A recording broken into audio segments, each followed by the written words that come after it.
J'espère que vous allez bien. Je vais vous raconter une histoire. Il y a une dame qui venait souvent apprendre le travail spirituel chez la mater quand je travaillais encore dans la boutique. La femme la voyait, elle soignait, mais elle n'avait pas beaucoup de remèdes. Elle venait souvent apprendre à faire les bains chez la mater. Il y a des remèdes donc que la mater lui montrait en lui disant que le remède que tu vois que je te montre, c'est là. Ne vends pas ça cher aux gens. C'est un remède que ma grand-mère m'avait montré gratuitement. Elle m'a demandé de ne pas faire ça cher aux gens. Elle m'avait même demandé de faire gratuitement, mais avec le temps, elle-même venait encore me dire que non, commence à prendre l'argent parce que il faut te recharger. Elle finit dans ça. La mater là s'appelait Aïcha. Maman Aïcha, quand elle venait souvent à la boutique, la mater lui apprenait le travail. Mais on a été surprise que, vous savez que les boutiques spirituelles là, nous on reçoit tout genre de personnes. On peut recevoir les tradis praticiens, on peut recevoir les clients des tradis praticiens, on a tout genre de clients. Alors, la femme là a commencé à prospérer. On ne comprenait pas. Elle a commencé à avoir l'argent. Et elle a quand même dit qu'elle a appris le travail chez la mater. Juste qu'elle n'avait pas respecté ce que la mater lui avait dit. Elle vendait les petits bains là tellement cher. Ce sont ses propres clients qui venaient dire ça à la mater que vraiment Aïcha fait le bon travail, mais seulement qu'elle est chère. La mater dit que chère comment?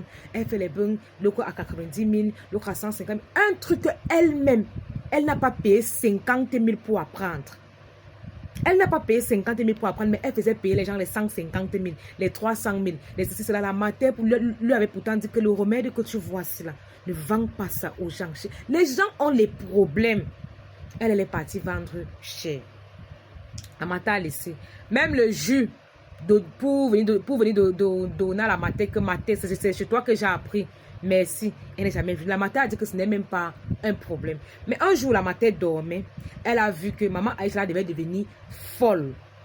Et peut-être la voiture devait la cogner. Elle devait mourir. Un truc de grave devait lui arriver.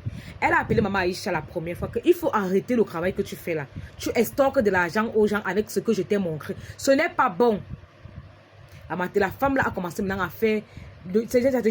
à divulguer le nom de la mater partout, qu'elle est jalouse d'elle, que oh, son pouvoir a grandi, elle au-dessus, les patati patata. Commencer à saboter la mater.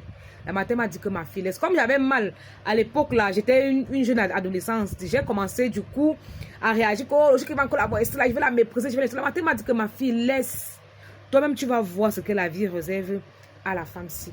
Un beau matin comme ça là, une cliente est arrivée et dit que hey, on avait nos Aïcha, c'est là qui nous soignait. La femme là, elle est morte pour rien.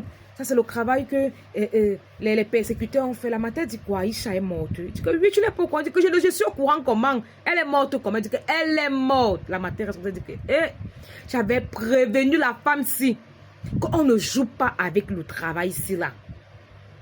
Vous êtes nombreux ici là, les élus. Vous allez commencer. Respectez les lois de la nature. Respectez ça, sinon, sachez que vous êtes en train de manger vos vies, de précipiter vos morts en faisant le mauvais travail. Faites très attention.